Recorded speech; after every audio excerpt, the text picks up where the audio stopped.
Guys, I think we're done for the vlog tonight. Upload ko na lang to kapag halimbawa may time ako.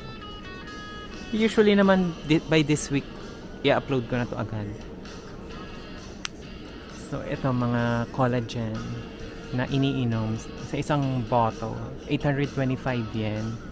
Tapos meron din sila ditong tinitimpla. Kung halimbawa gusto nyo yung tinitimpla, 3,300 yen. Tapos, ito namang ibang brand, Lux Collagen, 1,194 yen.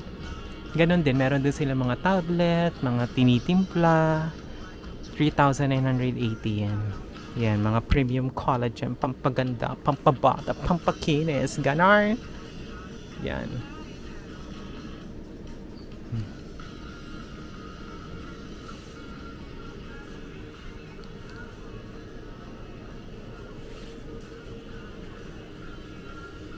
Pili ba tayo ng isa? Parang gusto ko naman eh. No? Para makita naman natin yung effect niya. Ito 238 yen lang. Try kaya natin to.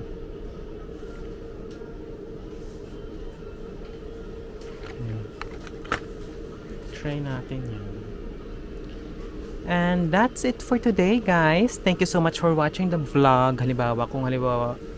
Kung halimbawa naman gusto niyo pang may ma-feature pa ako dito na drugstore, please comment down below. At syempre, i-comment nyo din kung saan nyo napanood itong vlog para alam ko kung saan nakarating naman ito, no? Wala naman tayong mandatory na subscription, so go lang. Nood lang kayo, share nyo lang tong vlog natin for today. And this is Dayan saying goodbye and have a great day. Mabuhay ang mga Pinoy. Bye!